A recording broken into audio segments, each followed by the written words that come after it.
Khi ba người trở về nhà, họ phát hiện một cảnh tượng kỳ lạ. Một lúc trước, đồ đạc còn chất đầy như núi. Bây giờ lại trống trơn. Cả những quả trứng cuối cùng trong bếp cũng bị quét sạch. Phản ứng đầu tiên của ba người là có kẻ trộm vào nhà. Nhưng khi trở vào trong nhà, thấy ổ khóa vẫn nguyên vẹn. Ba người kinh ngạc. Sớm thế này mà đã gây ồn ào rồi. Tô Thành Nhiễm, tôi hỏi cô. Trứng và lương thực trong bếp đâu rồi? Cả nồi niêu xoong chảo trong nhà cũng biến mất.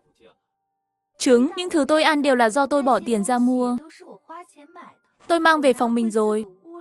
Tiêu Động Quốc, chúng ta chưa kết hôn đâu. Tốt nhất nên phân rõ ràng mọi thứ. Tô Thành Nhiễm, cô càng ngày càng quá đáng rồi đấy. Cô còn muốn kết hôn nữa không? Đúng vậy, dù sao cô vẫn đang sống ở nhà họ Tiêu. Phân biệt rõ ràng như vậy chỉ làm tổn thương tình cảm của hai người thôi. Hừ, Tô Thành Nhiễm lại bị vẻ mặt giả tạo của Thẩm Vân Phương chọc tức. Cô lập tức tát thêm một cái nữa. Thẩm Vân Phương, cô có tư cách gì nói tôi? Cô dựa vào ân tình của chồng cô, ăn bám nhà họ Tiêu trắng trợn. Tôi chẳng lẽ không thể à? Cô hỏi anh ta, Tiêu Động Quốc nợ bố tôi bao nhiêu? Muốn ở thì ở. Liên quan gì đến cô? Nếu cô còn muốn giữ công việc của tôi, thì hãy ngậm miệng lại cho tôi.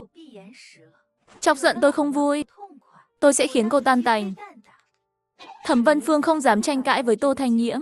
Vào thời điểm nhạy cảm này, cô chỉ biết ôm mặt khóc chạy về phòng. Thành Nhiễm, tôi biết cô đang bực mình.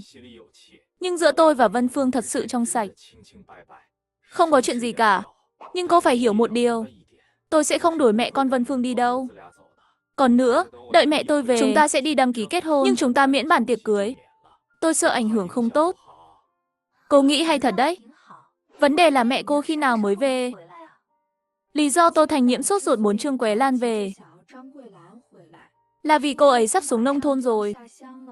Muộn hơn nữa thì cô sẽ không kịp trả thù. Còn Tiêu Động Quốc thấy cô nói vậy, tưởng rằng cô đang nóng lòng đi đăng ký kết hôn. Trong lòng âm thầm vui mừng. Cô yên tâm, chỉ trong 2 ngày này thôi. Động Quốc, anh mau qua xem. Tiểu Quân nói bụng nó đau. Đi nhanh đi, hai mẹ con họ lại cần anh rồi. Anh qua xem trước đã. Cô đợi anh một chút. Hừ, miệng thì nói hay. Chân thì chạy nhanh hơn ai hết. Muốn tôi đợi anh? Mơ đi. Ra khỏi cửa, Tô Thành Nhiễm lập tức đến thẳng chỗ Tô Nam Hưng. Hai người đến nhà hàng quốc doanh. Tô Thành Nhiễm gọi một hơi 10 cái bánh bao thịt lớn. Sau thí nghiệm của anh ta hôm qua, không gian của anh ta vừa giữ nhiệt vừa bảo quản tươi. Nếu không để đồ ăn vào thì thật lãng phí. Chị Nam Tinh đã làm xong thủ tục xuống nông thôn. 6 ngày nữa chúng ta sẽ xuất phát. Lát nữa ăn xong, tôi sẽ đi chuẩn bị đồ dùng để xuống nông thôn. Cô có muốn gì không? Tôi không có gì muốn cả. Chỉ là bà ngoại giấu tiền và quần áo của tôi rồi.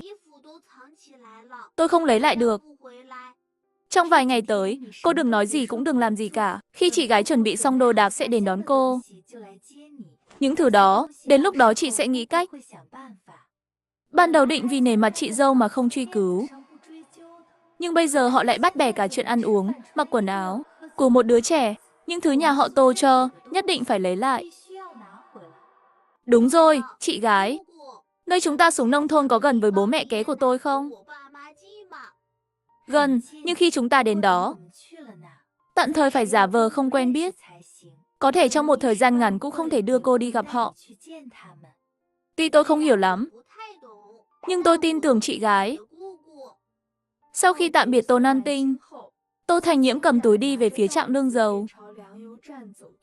Hiện tại mỗi người mỗi tháng đều có định lượng lương thực và dầu. Cộng thêm 5 người nhà Trương Quế Lan. Một tháng có 140 cân lương thực. Dầu đậu nành 2,5 cân. Tất nhiên, để nhận những thứ này ngoài phiếu và tiền ra, còn phải mang theo 2 sổ. Thiếu một trong 3 thứ là không được. Mấy ngày trước, Thẩm Vân Phương hào phóng lấy đi 2 sổ của mấy người họ. Trước mặt Tiêu Động Quốc, nói là sẽ giúp đỡ. Chuyển mắt đã lén đưa cho hắn. Chỉ đưa 2 sổ, không đưa tiền vào phiếu. Đây rõ ràng là cố tình để hắn chịu thiệt thòi. Vì trả nợ, họ đã đổi phiếu lương thực thành tiền cho mình. Vậy thì định lượng tháng này họ cũng không dùng được. Tôi sẽ tốt bụng đến cùng, giúp các người sử dụng luôn. Nhận xong đồ, Tô Thành Nhiễm lại tốn không ít sức, mới chuyển được lương thực và dầu vào ngõ. Sau khi xác nhận xung quanh không có ai, cô lén thu nhỏ không gian lại. Mua xong lương thực và dầu, Tô Thành Nhiễm thẳng tiến đến hợp tác xã tiêu thụ. Nơi cô xuống nông thôn là ở trong một thung lũng sâu. Việc mua sắm trong thành phố sẽ rất bất tiện. Hơn nữa, nhà còn có 4 miệng ăn ở lâm trường. Thiếu ăn thiếu mặc. Đến hợp tác xã, Tô Thành Nhiễm lập tức đi tới quầy hàng tiêu dùng. Gần như mua hết tất cả những gì có thể mua được. Sau đó cô lại đến quầy vải. Cô lấy một ít vải lao động và vải bông mịn. Đàn ông lớn nhanh. Chưa nói đến người nhà bên kia. Có khi quần áo để thay cũng không có.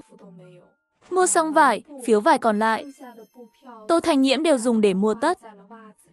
Còn có giày thể thao giá 2,5 đồng một đôi. Len 1,5 cân 1 đồng. Mua xong những thứ này, Tô Thành Nhiễm mới xách túi lớn túi nhỏ, di chuyển đến quầy thực phẩm phụ trợ. Sữa bột mạch nha và đồ hộp thịt tuy đắt, nhưng gia đình cố gắng lắm mới kiếm được phiếu. Không mua thì sẽ hết hạn lãng phí. Lấy kẹo sữa thỏ trắng giá 1 hào 4 viên. Và kẹo trái cây giá 1 hào 10 viên. Lấy rượu và thuốc lá dùng để làm quà. Lấy xong những thứ này, Tô Thành Nhiễm bèn đeo túi ra khỏi cửa hợp tác xã. Tìm một chỗ vắng vẻ, cô chui vào không gian, cẩn thận đối chiếu danh sách sắp xếp từng món. Dù đã mua nhiều, nhưng vẫn còn thiếu nhiều thứ. Đặc biệt là bông dùng cho mùa đông. Không có bông thì không làm được áo bông. Một nhà họ mùa đông vẫn phải chịu rét. Nhưng hiện tại, còn vài ngày nữa, lo lắng cũng vô ích. Trước tiên hãy no bụng đã. Ra khỏi ngõ, Tô Thành Nhiễm trực tiếp đến nhà hàng quốc doanh. Cô gọi một tô mì bò, lại đóng gói 2 hộp thịt kho tàu. Còn có 20 cái bánh lớn, 20 cái bánh mì trắng. Đúng lúc cô đang ăn ngon lành, bên kia 3 người thì vô lực ngã vật xuống đất. Mẹ ơi, con đói quá.